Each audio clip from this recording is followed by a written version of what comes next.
Let me be clear with you. The world is full of people living on borrowed vision. They don't think for themselves, they just repeat what they've been told. You see them everywhere, living with secondhand opinions and ready-made dreams.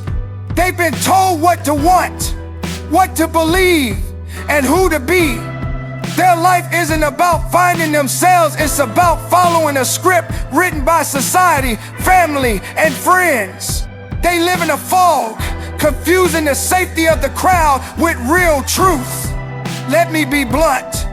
Most people are mentally domesticated, tamed by tradition, seduced by trends, addicted to validation, and the scariest part, they don't even know it. They've confused consumption with cognition. They think repeating opinions is the same as generating insight. They think intelligence is how fast you can absorb information, not how well you question it. But there's another kind of human, a rare kind, a dangerous kind. The one who doesn't just inherit thoughts, they create them. Who doesn't live by reaction, but by design. Who doesn't outsource their beliefs to culture, but forges them in the fire of personal reflection. That person doesn't blend in, they bend reality. That's who you're capable of becoming.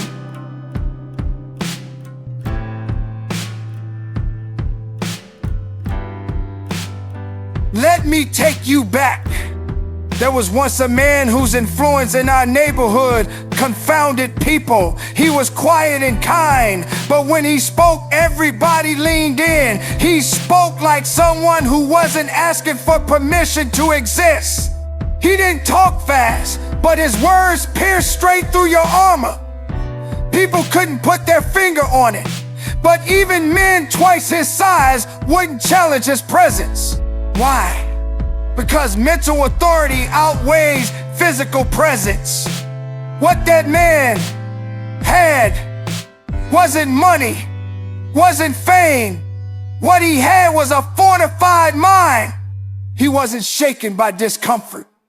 He didn't get carried away by praise, and he didn't collapse under criticism. This man lived by his own inner compass, and no storm of opinions could knock him off track.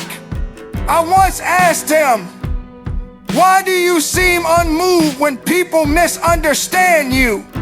His reply was simple: "Because I never gave them the job of understanding me in the first place." Most people build their identity from what others say about them. They are what others say they are. Their worth is tied to their job title, their social media following, or their latest achievement.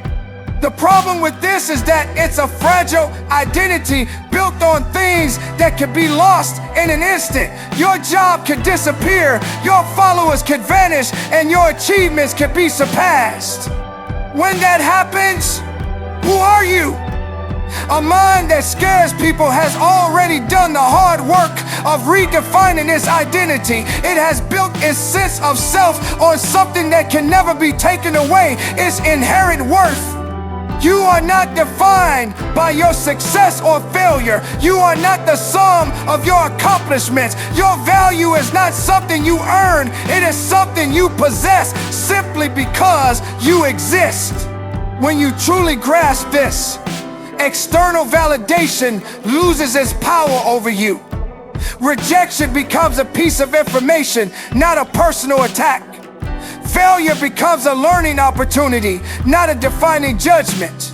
You become an adventurer, free to take risks and explore new paths, because you know that even if you fall, your worth remains intact.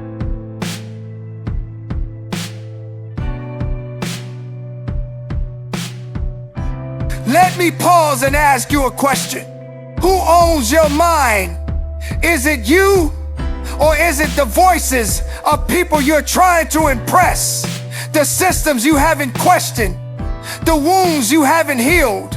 Be honest, because until you take full control of your mind, your life, future, and freedom aren't really yours, they're borrowed, and borrowed things always come with limits. But here's the truth, no one tells you you were designed to be limitless. Not in some cliche motivational poster way, but in a real neurobiological, reality-altering way.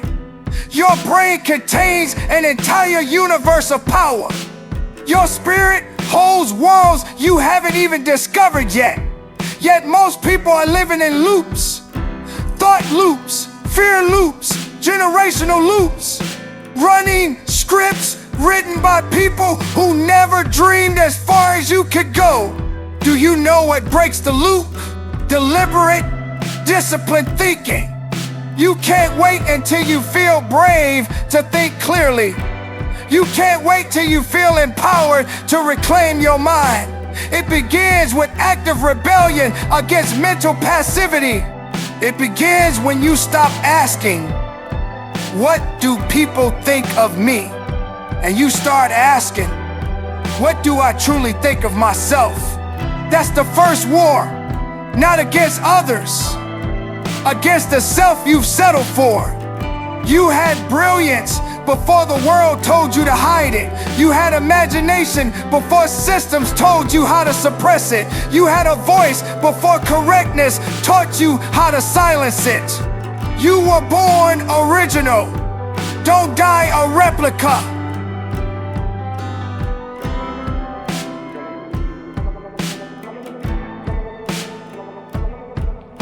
Listen to me closely. Your life isn't limited by your ability. It's limited by your mental architecture. Most people try to redecorate their lives while ignoring the cracked foundation. They chase success without interrogating the subconscious beliefs driving them. But if the roots are poison, the fruit will always rot. Your inner world creates your outer outcomes. Nothing outside of you changes for the better if what's inside of you stays the same. You want to change your bank account? Begin by questioning your beliefs about money. You want to change your relationships? Audit your beliefs about love and worthiness. You want to change your impact? Reconstruct your sense of responsibility. Don't avoid the mental work. Most people live in mental poverty because they never invested in thought building. But a mind strengthened by questions and learning is unbreakable.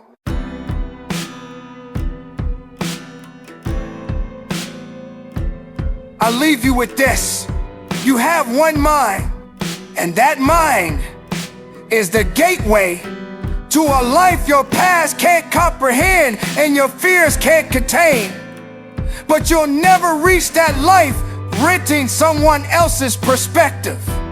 You have to build a mind of your own, unshaken by opinion, unafraid of questions, unhindered by limitation, not just for yourself, but for everyone your mind will shape. Be the quiet storm that shifts rooms. Be the thinker who walks so deep in clarity, the fog of doubt can't follow you. Build a mind so focused that confusion dares not speak in your presence. And then build minds around you that carry that same fire, that same force, that same fearlessness. Because in the end, your mind isn't just your power, it's your legacy. And a legacy built of thought will reshape empires long after your voice is gone.